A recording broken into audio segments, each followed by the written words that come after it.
Obrigado. Doutor Carlos Madalosso, colega nosso de Passo Fundo, doutor em medicina, já foi feita toda a sua apresentação. Fala para a gente qual é a melhor escolha cirúrgica após a gastrectomia vertical, por favor. Ok, muito obrigado. Agradeço a comissão organizadora, especialmente ao João Alípio, por nos trazer novamente a vitória, mesmo que virtualmente, mas é uma satisfação muito grande e é um assunto bastante pertinente, principalmente considerando eu não sei se vocês estão vendo a minha tela. Não. Vamos ver aqui, só um minutinho. Ok? Estamos vendo. Ótimo. Então assim, ó, saiu?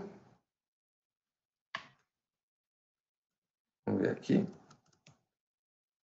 Tá, agora deu. Então, essa pergunta aqui nós vamos tentar responder aqui o que está... Só que eu não estou conseguindo passar... Agora deu. Não tenho conflito de interesse. Então, para nós recordarmos, em 1990 começou o primeiro sleeve associado a um duodenosuíte aberto, ele evoluiu para a técnica laparoscópica, começou o duodenosuíte em 2 estágios em 2003, em 2005 iniciou o sleeve propriamente dito. Nós temos, então, 15 anos de cirurgia. Nesses 15 anos, nós observamos que houve um aumento expressivo, se vocês puderem observar aqui, de 18% do volume de cirurgia. De 2011, nós estamos falando 6 anos depois do início da técnica. Nós chegamos a 61%. Isso significa um aumento de mais de 300% da opção do sleeve, ao mesmo tempo em que houve uma redução de 37% para 17% do bypass e praticamente desapareceu a banda. Esse aumento expressivo, a redução expressiva do bypass, associado ao aumento do sleeve, estão associados provavelmente a um aumento de cirurgias revisionais, e a maioria dos serviços hoje se depara com uma certa frequência com essas cirurgias. O que nós poderíamos justificar pelo aumento da gastrectomia vertical? É uma técnica mais simples, também é mais simples de fazer, mais mal feita, né? Ela traz uma ausência de grampeamento intraluminal, com menor possibilidade de sangramento intraluminal, tem uma facilidade de monitoramento nutricional, maior tolerância alimentar. Os pacientes do sleeve, em comparação com o bypass, eles têm uma potencialização, ou seja, eu posso dar um segundo estágio na cirurgia, tanto pelo aspecto bariátrico e metabólico, tem acesso ao duodeno e à papila duodenal, ausência de estômago excluso, redução das complicações intestinais, que é o grande temor hoje do cirurgião bariátrico, que tem pacientes há 15, 20 anos operado, é ser surpreendido com uma dor abdominal. Nós também temos o aumento de cirurgias revisionais que se devem aos resultados melhores que nós estamos tendo e nos tornamos mais exigentes em termos de perda de peso. Nós passamos a usar técnicas que exigem ou são passíveis de upgrades ou conversões. Então, posso avançar, eu tenho a opção da revisional. Tenho mais centro de questionar, maior número de cirurgiões fazendo com resultados não tão bons, mas, ao mesmo tempo, tenho maior número de centros especializados para fazer a cirurgia revisional. Tenho maior quantidade de técnicas, procedimentos menores, no caso endoscópicos, com resultados subótimos que acabam sendo aperfeiçoados e modificados com a cirurgia, e maior número total de pacientes com cirurgia bariátrica. De fato, há de se esperar que, com o aumento do número de pessoas que tenham a cirurgia, eu vou ter maior número de cirurgias revisionais. O curioso nesse slide é mostrar que os serviços que têm baixo índice baixo número cirúrgico, baixo volume cirúrgico, são os que têm mais revisionais, seguido daqueles que têm alto volume cirúrgico, que estão aqui, porque são aqueles que têm maior domínio técnico para fazer cirurgia revisional. E a média disso, em 11 anos, nesse estudo, foi aproximadamente 20% dos pacientes. 1 em cada 5 acaba indo a uma cirurgia revisional. Voltando à nossa pergunta, qual é a melhor escolha nessa opção de gastrectomia na cirurgia vertical? Tá. Então, primeiro nós temos que nos perguntar por que nós queremos outra alternativa. É pela falha de perda de peso? É pela manutenção das comorbidades? Surgiram complicações? E parece essa ser a principal causa, falha na perda de peso. Vejam essa demonstração, esse estudo, que é do 4º Summit em gastrectomia vertical, onde que ele mostra, o professor Gagné mostra a evolução da perda de peso, de tal forma que quando nós chegamos no 6º ano, nós temos a média de perda de peso, do excesso de peso, é aproximadamente 50%, ou seja, nós temos 50% da população operada com resultados insuficientes. O que nos traz isso é, nessa análise de 224 mil cirurgias, 12% de cirurgias revisionais após 10 anos de gastrectomia vertical. E, como é de se esperar, muito se deve à perda de peso insuficiente. Nesse estudo, se identificou que 87% das cirurgias revisionais em sleeve se devem à perda insuficiente de peso ou reganho de peso, e apenas 6% são consequentes ao refluxo. A preocupação que nós tínhamos com o refluxo é bastante procedente, mas me parece que nós estamos dando muito enfoque ao refluxo e pouco ao reganho de peso. Se nós temos falha em torno de 50% das gastrectomias verticais, nós temos que realmente, pelo menos, considerar para boa parte desses como uma cirurgia, um primeiro estágio de uma cirurgia mais potente. E quais são as causas, então, na falha da perda? Nós, como o Elias comentou, nós precisamos comprometer os pacientes. Com frequência, tem erros comportamentais graves, mas esses erros são inerentes ao paciente. Nós tentamos mudar o que nós podemos, mas muitas vezes nós não conseguimos. Com o empenho do psicólogo, a Simone comentou anteriormente, controle de compulsão e tal, nós temos limitações da nossa atividade no comportamento do paciente. Mas nós temos ainda um outro problema, que se nós considerarmos esse estudo do professor Chains, em que ele separou conforme índice de massa corporal, e o grupo 3 seria basicamente pacientes que têm obesidade mórbida, aqui superobesidade, e vejam que no grupo de superobesos, nós conseguimos baixar o IMC, isso após 3 até um pouco mais de tempo, de 3 a pouco mais de anos, nós baixamos o IMC de 55, nós conseguimos trazer para 50. A maioria continua com superobesidade. E nos casos de obesidade mórbida, nós baixamos de 45 para 37. Também não é uma melhora, mas não é tão grande, sugerindo que teremos que considerar um passo adiante. Os pacientes que fazem sleeve têm um grande problema. São pacientes que fazem mal seu segmento. E nesse estudo mostrando a comparação do bypass com o sleeve, vejam que a perda de segmento no sleeve, ela é maior do que no bypass, e isso é fator que está muito relacionado ao reganho de peso.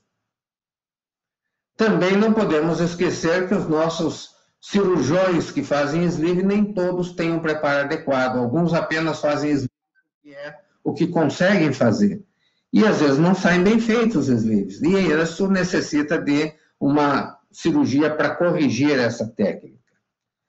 O fato é que, neste quinto Summit de gastrectomia vertical, de 120 cirurgiões, houve cirurgia revisional 4,7% por perda insuficiente ou recidiva e 2,9% por refluxo.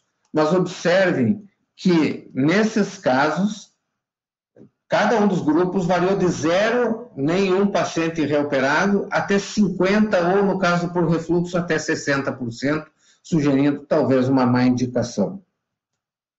Esse é o estudo que o João Alípio comentou previamente e que nós publicamos no início do ano, em que nós fizemos a cirurgia comparando pacientes que iam a bypass e sleeve em termos de refluxo.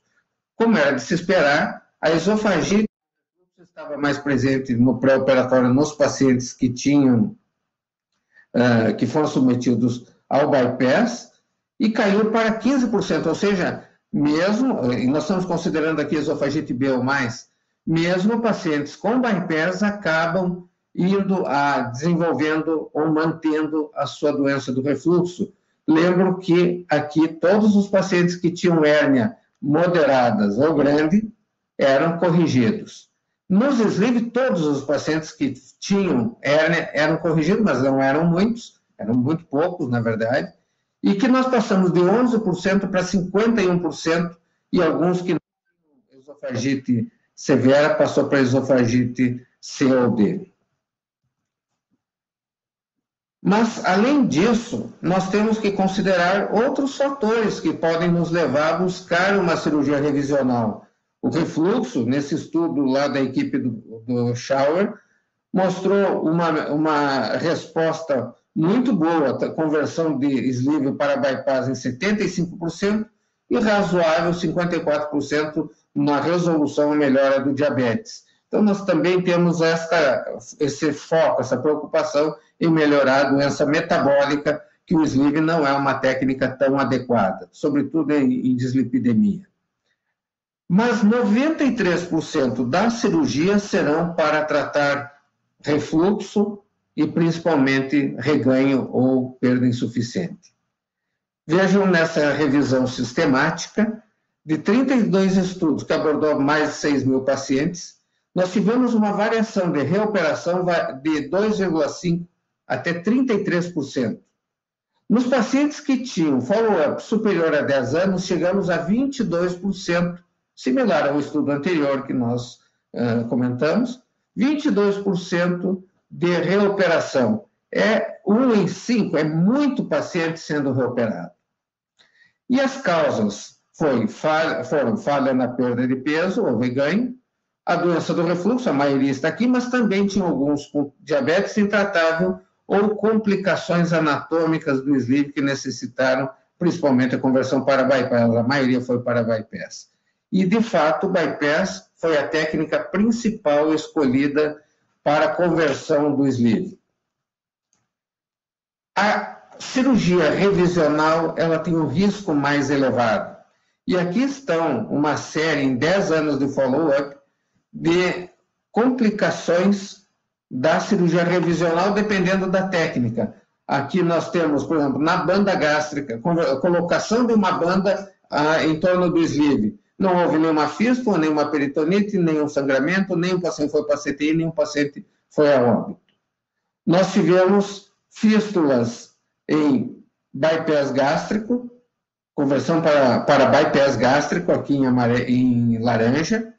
Nós tivemos para gastrectomia vertical e também tivemos para duodenosuíte, baixando de 5, aqui 4, aqui 3, 2, aqui aproximadamente um número similar, mas vejam que a conversão para duodenosuíte subiu bastante, 5% necessitou de UTI e as custas de uma mortalidade de 0,5%.